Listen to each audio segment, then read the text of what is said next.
Subscribe to Charlesy and Steve. Alright everybody, welcome back to another video on the channel. This one is for the match preview for Watford versus Sunderland, Saturday 3 o'clock kickoff. Me and the big fella will be doing a live stream, so we'll come along on the live stream. Last live stream when we played Plymouth, Edwards, their player, shared a part of our live stream on his social media. I'll tell you what, listen, anything can happen on these live streams, it's always a scream. So come along, you're missing out. Also the shirt giveaway, the lad won the Sunderland shirt.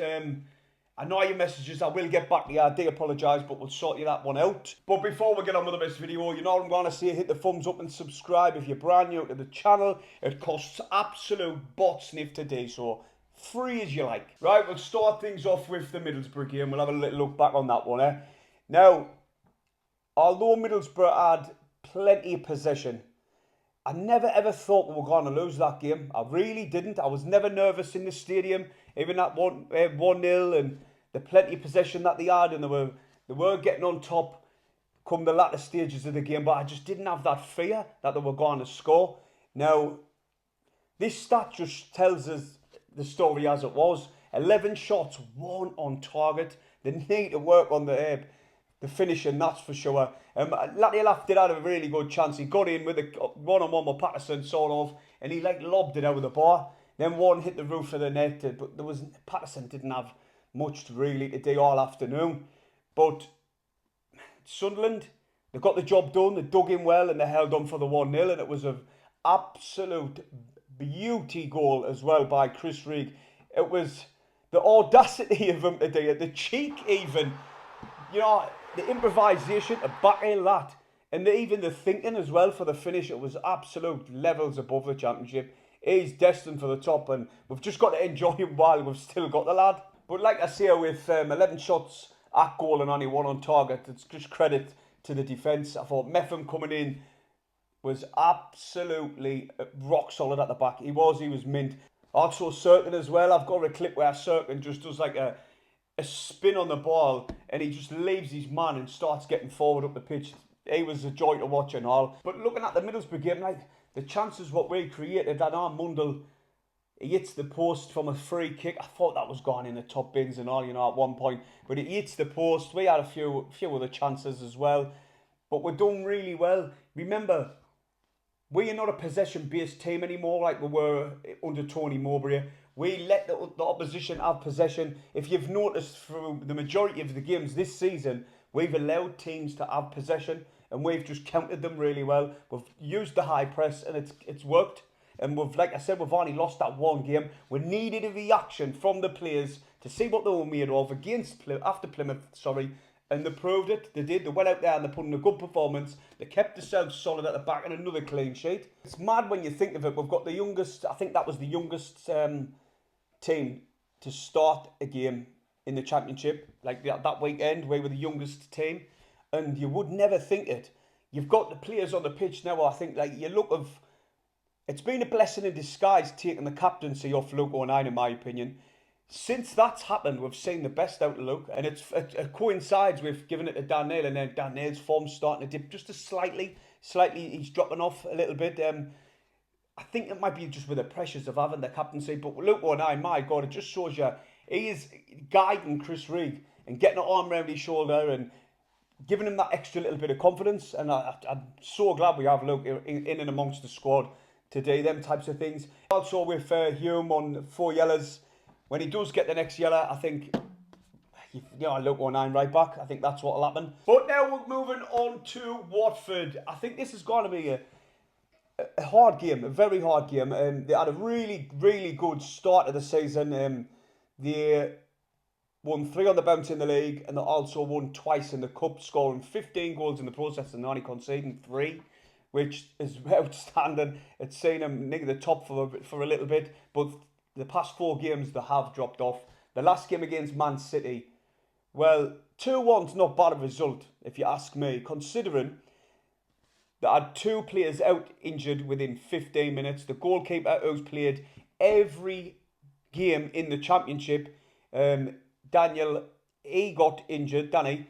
Then also Francisco, he got injured, the centre-half. So they had to change it. But the 2 players who come in did all right anyway. I think The game before that, though, when they got beat 4-1 off Watford, it was game management what cost them that game.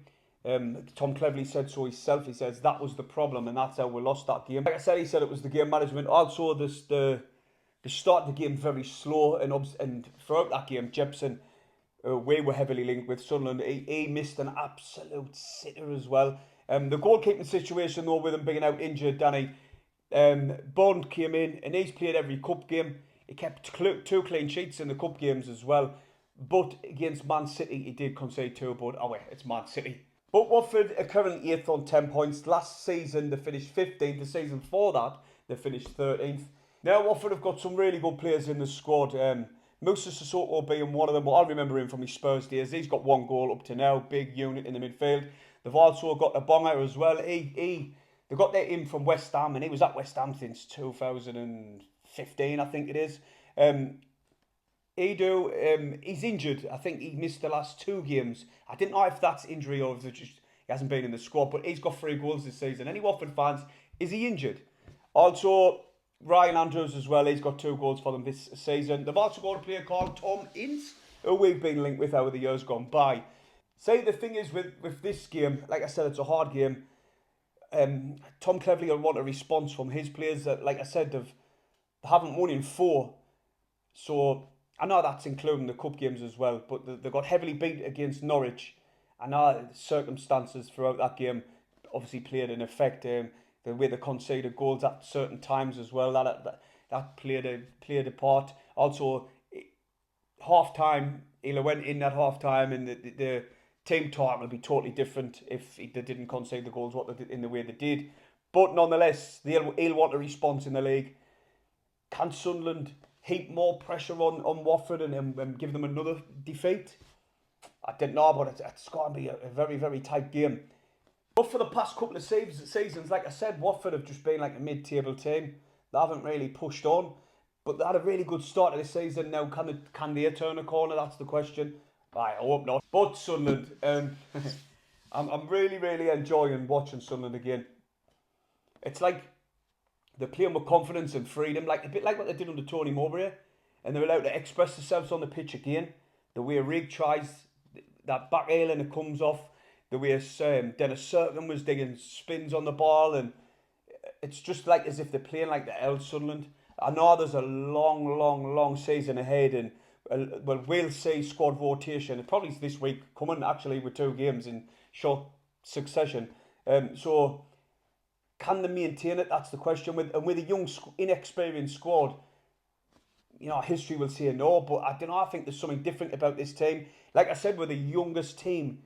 We were the youngest team last week to play in the Championship, and you would never have thought it. You would never have thought it. That against Plymouth, the second half, the game did get away from us, and we couldn't really adapt to what was going on with Plymouth up in their game. Now, they showed that they can respond from a bad result, and they went on to beat Middlesbrough.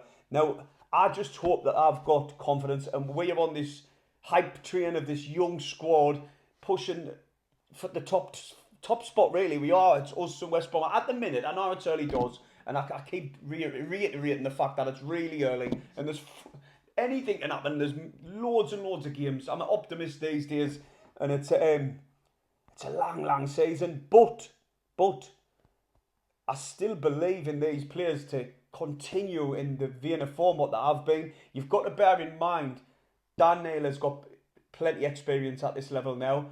Job, he has now. Last season with Birmingham, he played 27 games, and now he did burn out a little bit last season. But this season, we're seeing the best out of him. He's been playing in his natural position, what he's excelling in. So we're starting to see the best out of these players who's been playing. Hume, absolute solid. We know what 09 brings to the table. Look at his ball out wide against Portsmouth when he just dinks it out wide on his weaker foot as well. We are seeing the players playing to a high standard. It's just, can they maintain that? And I hope to God they can, because then that'll see us steering the top 6. If we can get the top 2, I'll be absolutely ecstatic, basically. But it's a long season. Anything can happen. Now then, that brings us on to my score prediction. What I reckon. Close game. Two good teams. They're a physical team. Sunderland 2-1 away win. I know Watford are better at home than they have been away in these games, what they've had, including the Cup. But I just think the hype around Sunderland, around the young squad, the players are full of confidence. I think we can do it. Let us know what you think. Comment below your score prediction in the comment section below. Hit the thumbs up and subscribe if you're new. Steve will have a match preview of sorts. I don't know when he gets around to digging it. It might be tomorrow. Who knows? See you in a bit, everyone.